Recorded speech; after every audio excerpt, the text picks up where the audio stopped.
spreading your light and love. Sweet, sweet, sweet flowers,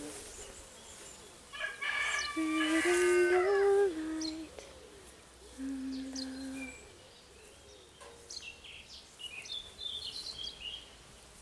Beautiful rose, I love you.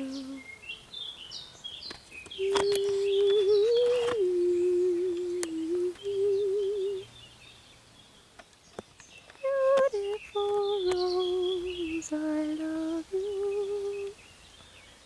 Thank you for being here, bringing your love and light.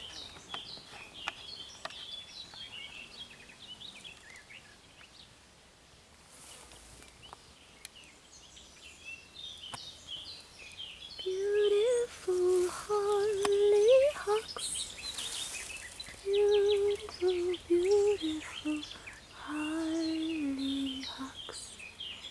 Thank you for being here, spreading your love, spreading your light.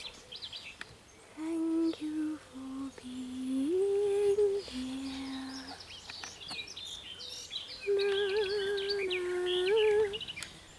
Beautiful hollyhocks.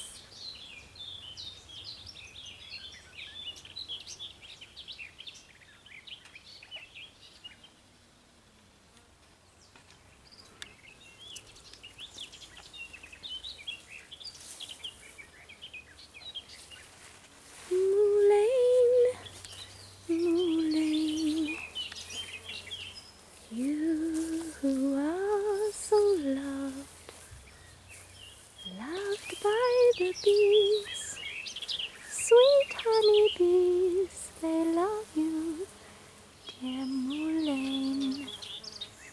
Aye, aye, aye, and we love you.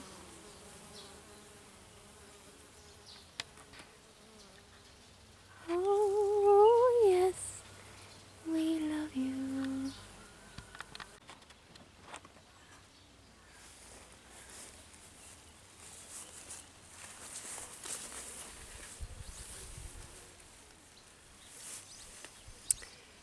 Hi my gorgeous friends, this little flower video this morning, I just want to show you that this garden is really not, I have not spent much time at all, and we've actually let out our chickens for the first time, and our hens and rooster who have been ever since early spring. They've been in the garden just scraping around as chickens do. And it's a wonderful experiment. This is an old vegetable garden. It's been here for 25 years or so, maybe 20 years. And now we've had flowers here, we've sowed flowers here, but now I'm just letting the flowers come out of the ground. And all I do in the springtime is I just take the most of the weeds, I just more or less cut them down or just shred them down.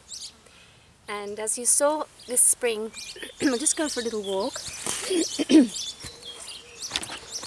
And this spring there were lupins. And now all the lupins have gone, more or less. They're not flowering anymore. And all these mullein, I think they're called, these yellow ones are coming. And they just come, just like the lupins do. And so what I did, it's not a big gardening program, this. I just want to just show you that if you've started off with bare ground and you have sowed flowers, you will get flowers every year. You just have to notice them in the springtime. These I sowed this spring, and they're a little bit hard to... Oh, the calendula will come, but these cosmea,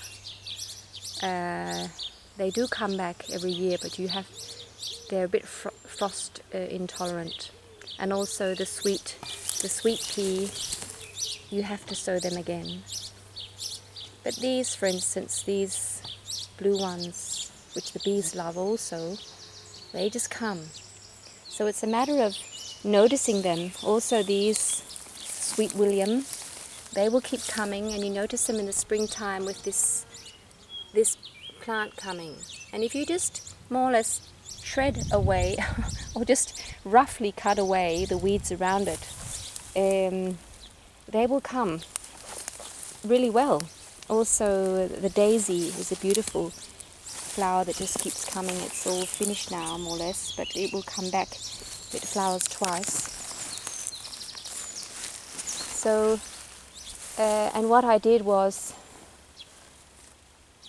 there's another one here we call cattail, which is actually can become a really bad weed, and that will come back every year. It's about to flower now. The bees love it. You just have to watch it because it can really take over. It's over here. It's just coming up everywhere. But you can just cut it back also. And here we have the gorgeous sweet pea. I just love them. Look at the beautiful, beautiful butterflies.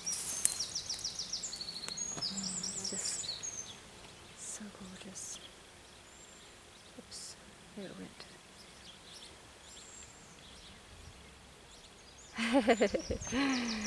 So, and some plants are perennials. Yeah, I'll just tell you what I did was, all the lupins I just trod down.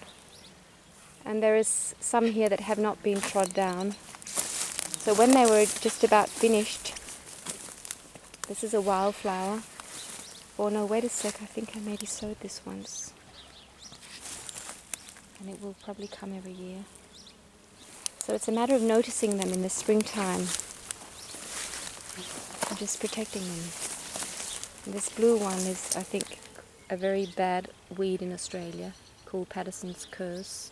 But we love it, and the bees love it. So I'll just show you, this lupin has not been trodden down. So all I did was, I just took my foot and just trod it down like this. And some I actually cut down. That's my weeding for this year. It's been about 10 minutes weeding. Or maybe an hour altogether. And these hollyhocks will come year after year, and they are just not quite open yet this morning, but these white ones are just so gorgeous. And this rose claire I showed you last year we use as a brim, and it just covers the ground. It's just wonderful and flowers twice.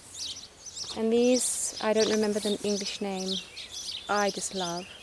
You can't use them in a vase, and they have no scent, but they are so powerful, and they just come every year. And they are really worth having. So you just can't, more or less can't get rid of them. They can be a bit frost intolerant in the springtime. And what I did with these, because they get very tall, the same plant, I just trod this down. You can see here, it's near the house, see? So I don't want to have it too tall, because when I look out the window, I want to be able to sort of look into the garden like this. And so I just trod them down, and they will just turn. It's just really lazy gardening. See, I trod these down, and they will turn because they want to get up into the light, so they will turn around. Maybe I did it a little bit too late, but if you do it a bit earlier, the flowers will actually just come up anyway, just lower. And here we have some perennials. Here's the beautiful peppermint, which will come everywhere too, which you really have to control. But that is gorgeous, because the flowers are gorgeous, and you can make the tea. These are perennials I planted many years ago, and of course they keep coming. and have the most gorgeous scent. I mean, wow. Take them inside and just every morning just praise the Lord. And there's the purple one. They don't like the rain very much, but wow, it's so sweet.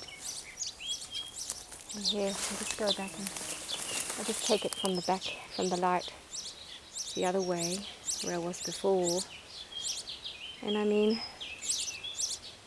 if you're missing love in your life, having flowers, oh, it just soothes the heart. They are just so full of love. Just in a different way than humans, but it's just so pure. So here we have our white hollyhock. Wow, so gorgeous.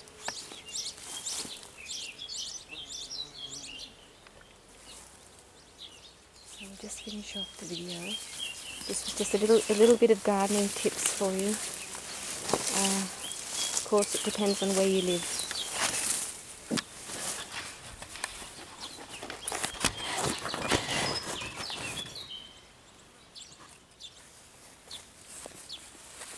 So it was just a bit of a tip from me that you can actually have many flowers with very little work, and even have your chickens in the garden.